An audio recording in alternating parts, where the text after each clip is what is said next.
What does it feel like to carry the entire weight of a team on your back? Now, if you're Max Verstappen, you already have the answer. But if it isn't, maybe you should keep watching. As for Sergio Perez, oh my god, bro. Oh, hell no, man. What the man? I have absolutely nothing to say to you, bro. For the last 4 years, Max cemented himself as one of the greatest drivers of all time, and every year, it felt like there would never be a strong enough competition to dethrone him. And every year, fans would bring up potentials like Mercedes, Ferrari, Aston, McLaren.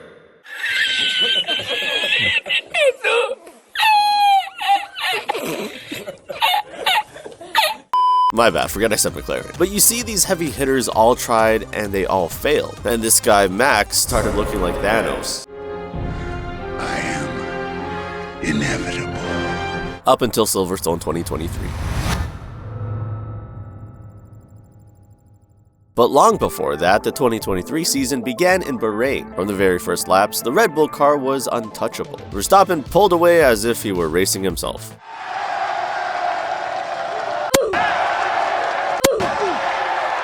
His teammate Sergio Perez followed closely, but the difference in class was obvious. Max had complete control from start to finish. Ferrari tried to fight, but Charles Leclerc's engine gave up. No, come on.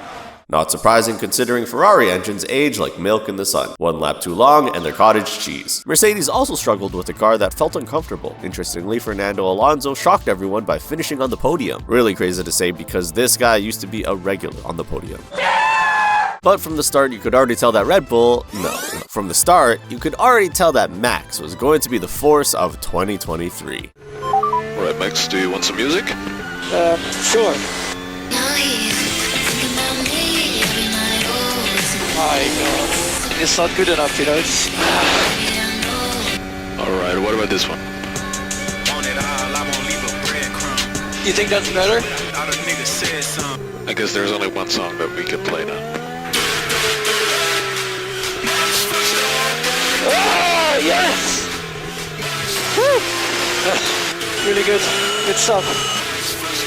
That was totally not real, by the way. Though the early races in Saudi Arabia, Australia, and Miami, Verstappen's dominance only grew. Perez grabbed a win in Jeddah, but when Verstappen cut through the field in Miami to snatch victory from 9th to the grid, it became clear the championship fight was already over. There would be no rivalry inside Red Bull. The car was too strong, and Verstappen was too good. Every race became a question not of who would win, but by how much he would win. Watching a Verstappen race in 2023 was like watching Usain Bolt in a sack race against toddlers. You already know the ending. On the other hand, the early season was painful for McLaren. They started the season as F1's version of Windows Vista, full of bugs, crashes, and nobody knew if it would ever run properly.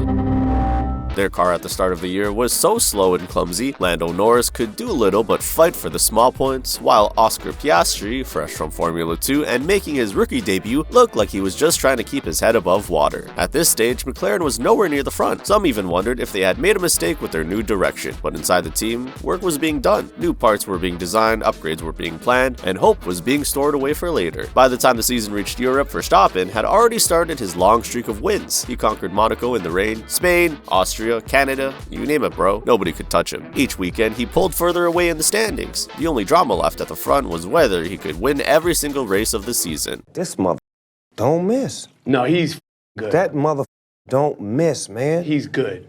In the heat of battle, he don't miss. No. In the heat of controversy, he don't miss. No. But while Verstappen dominated, something was beginning to change behind him. McLaren brought a huge upgrade to their car at the Austrian Grand Prix, and that was like flipping a switch. The car that had been heavy and slow was now sharp and fast. Lando Norris, who had been frustrated all year, found himself fighting for podiums again, and Oscar Piastri showed that he was no ordinary rookie. But their breakthrough moment wouldn't come until Silverstone. Don't worry guys, this time we will actually talk about Silverstone. You see, this was the home race for McLaren and for Norris. And there, the unexpected happened. The one team everyone considered a joke led the race for the first few laps. Lando led the British GP for 5 minutes, and they nearly built him a statue outside Silverstone. That's how down bad these guys really were. Max, being Max, won the race in the end, but that's beside the point. McLaren put on the best performance of their lives that day, with both Lando Norris and Oscar Piastri tormenting Max throughout the race, in front of thousands of British fans. From that point on, McLaren became the main supporting story of the season. In Hungary, Norris again finished second. In Japan, Piastri grabbed his first podium in Formula 1, which is pretty cool for a rookie if you ask me. But he became even cooler in Qatar, where he went even further. This was his first victory in any form at the top level, and he finished second in the main race, with Norris just behind in third. For the first time in years, McLaren had both cars on the podium, and I kid you not, this was a powerful message to everyone in Red Bull, the other constructors, and of course, Max. McLaren fans went from "wake me up when 2026 arrives" to "we're winning the championship next year" in 2 races. Still, Verstappen remained untouchable. Even when he didn't start from the pole, he found a way to win. His greatest run came in the summer, where he won 10 races in a row, something no driver in the history of the sport had ever done. We are witnessing something that no one has ever seen in the entire history of Formula 1.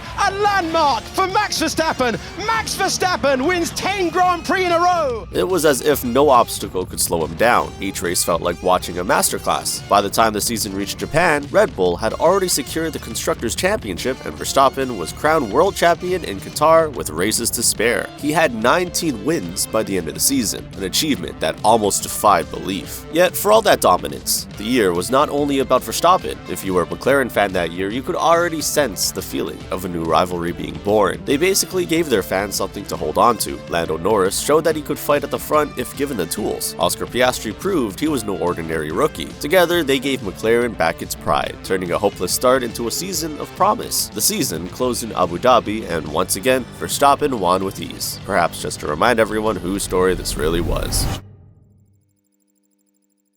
Enter the 2024 Formula 1 season. One word on the mind of McLaren, their drivers, and their fans: belief. Their sudden rise in the second half of 2023 had changed everything inside the team, but across the paddock, the monster still waited. The 2024 Formula 1 season was supposed to be another year of Red Bull dominance. Max Verstappen came in with the RB20, a car that had been in development half a year longer than anyone else's. People thought he was about to cruise to another title, and the early races proved them. The races proved them right. This guy won Bahrain by 22 seconds, destroyed the field in Saudi Arabia, took another big win in China, and then Japan too. Max looked untouchable. And yeah, I know we use this word untouchable one too many times now, but allow it, because Max Verstappen is different. At the same time, McLaren didn't seem like a real challenger yet, and at this point, everyone thought 2023 was a one-off. Their speed looked solid, but not enough to really trouble Max. Nobody expected them to go head-to-head with Verstappen, not until Miami. That's where everything changed. Max's car struggled in practice. Still, he managed pole position, but in the race, Oscar Piastri came flying through the field, and Lando Norris stayed close. Then, in one of those freak moments F1 fans love, Max hit a straight cone. White, race leader with a swap on, trying to take avoiding action. Which was probably the biggest highlight of that race. The cone at turn 15, what happened there?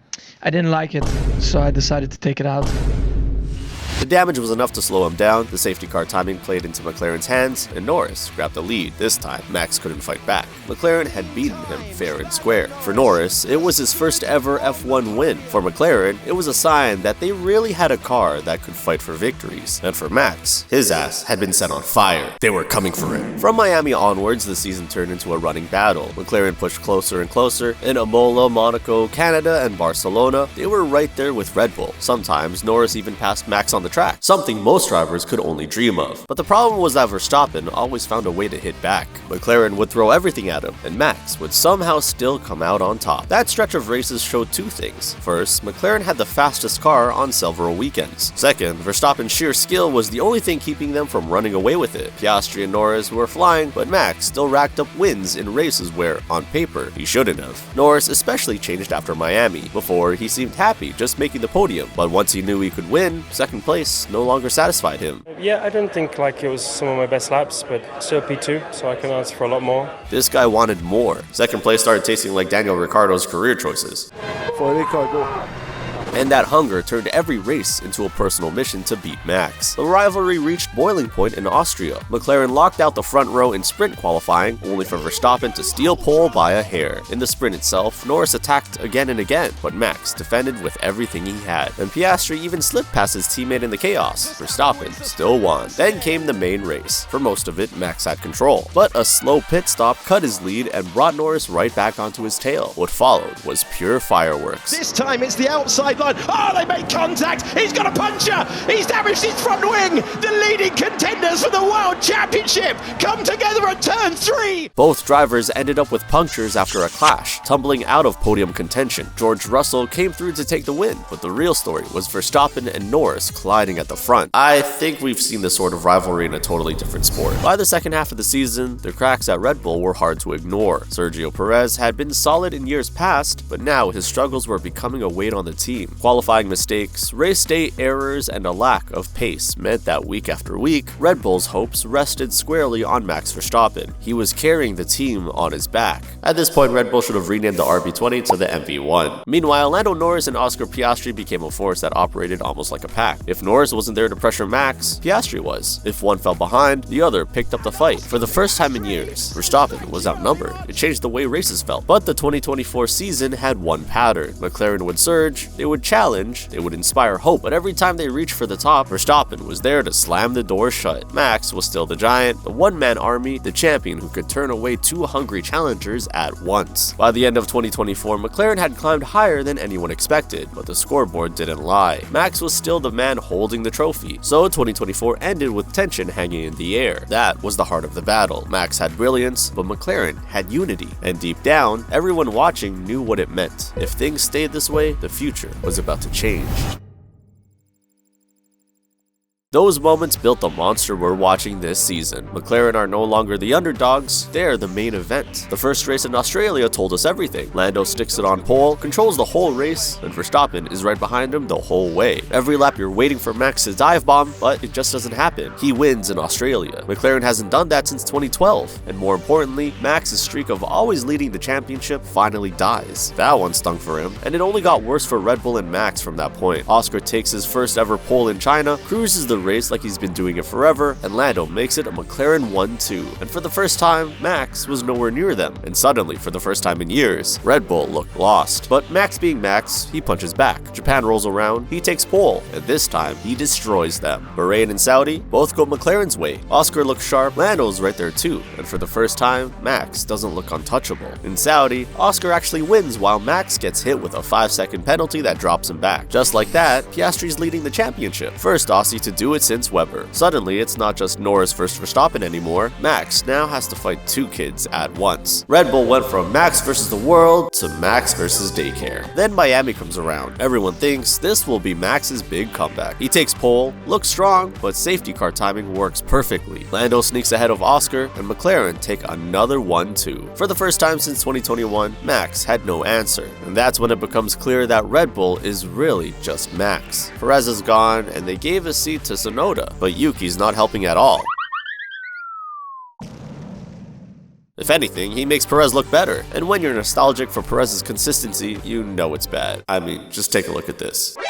Imola is a bit different. Red Bull's 400th race. Piastri's on pole, but Max doesn't let that one slip. He controls the whole thing, landing another victory. Spain, however, was a total mess. Max and Russell get into it, Max picks up a penalty, and he finishes 10th. The McLarens cruise to another 1-2, Oscar leading this time. That's when the gap in the standings really starts to grow, and people begin to realize this season might not belong to Max at all. And it goes on and on and on. Now, it feels like the Red Bull empire has collapsed almost overnight. The technical director, the engineering chief, the sporting director, and even the strategist are all gone. And then, Christian Horner himself was pushed out. Even Adrian Newey probably started Googling McLaren job openings. Everyone else had abandoned ship, but Verstappen has stayed put. Nobody really knows his reasons. Maybe loyalty, maybe pride, maybe he truly believes he can win no matter what car he's in. And to be fair, if anyone can, it's him. Verstappen is simply that good. 100 podiums already in less than 200 races. He's the standard every other driver is measured against. So here we are, more than halfway through 2025, McLaren led the championship, no doubt. They've got the fastest car, the most wins, and probably the most momentum. But Verstappen is not going anywhere. He's turned what should be a McLaren walkover into somewhat of a fight. And with Lando and Oscar trading blows inside their own garage, the second half of this season isn't just Max versus McLaren, it's McLaren versus themselves too. Lando Norris and Oscar Piastri lead the standings. They have the momentum, the team, the car, the belief. Week after week, they prove that McLaren are not outsiders anymore. They're at the very front, setting the pace, shaping the championship. This is the closest any team has come to building an empire scene with the Hamilton-Mercedes years. Two young drivers are pulling McLaren into a new era, while one man refuses to let go of his. And this competition is far from done. McLaren are ahead, but Verstappen is close enough to turn the season with just one run of form, one string of weekends where everything clicks. And that leaves us with a cliffhanger. But in the meantime, if you want to watch a video on a constructor that never made a comeback like McLaren, check this out.